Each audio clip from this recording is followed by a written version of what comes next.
پاکستان کے ایٹمی پروگرام کے بانیوں میں شمار ہونے والے ڈاکٹر عبدالقدیر خان نے محسن پاکستان کا لقب پایا۔ پاکستان کو ایٹمی طاقت بنا کر ملکی دفاع کو ناقابل تسخیر بنایا۔ بھارت نے 1974 میں ایٹمی تجربہ کیا تو ہالینڈ میں موجود ڈاکٹر عبدالقدیر خان نے اس وقت کے وزیر اعظم پاکستان ذوالفقار علی بھٹو کو خط لکھا اور کیا کہا، آئیے آپ کو بتاتے ہیں۔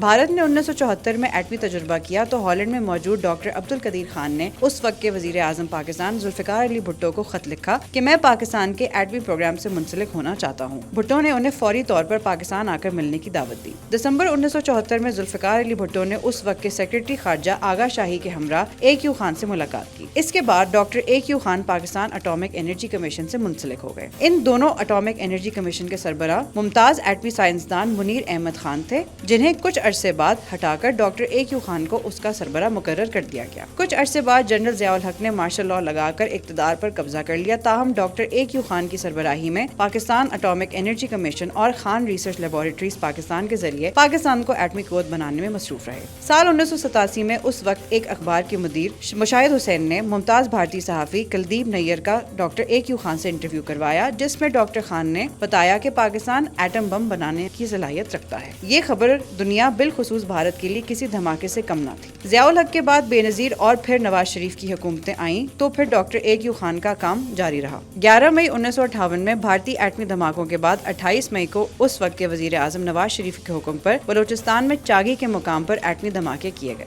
اس موقع پر ڈاکٹر AQ خان کا نام پاکستان کو ایٹمی طاقت بنانے والے کی حیثیت سے باضابطہ طور پر سامنے آیا۔ انہیں محسن پاکستان کا لقب دیا گیا۔ امریکہ نے لیبیا، ایران اور شمالی کوریا کے ایٹمی پروگرام شروع کرانے میں مدد سے متعلق تحقیقات کی تو اس میں ڈاکٹر AQ خان میں بھی الزام عائد ہوا۔ ان کے خلاف باقاعدہ تحقیقات ہوئیں، تاہم سابق فوجی ڈکٹیٹر صدر پرویز مشرف نے ان کی قومی خدمات کو مد نظر رکھتے ہوئے انہیں معاف کر دیا۔ بعد ازاں ڈاکٹر AQ خان کو نظر بند کر دیا گیا، جس کے خلاف انہوں نے اعلیٰ عدالتوں سے فیصلے حاصل کیے، تاہم ان کی غیر معمولی اہمیت کے پیش نظر انہیں وفات تک سیکورٹی میں رکھا گیا۔ پاکستان کا دفاع ناقابل تسخیر بنانے پر ڈاکٹر عبدالقدیر خان کا نام قومی ہیرو کے طور پر ہمیشہ یاد رکھا جائے گا۔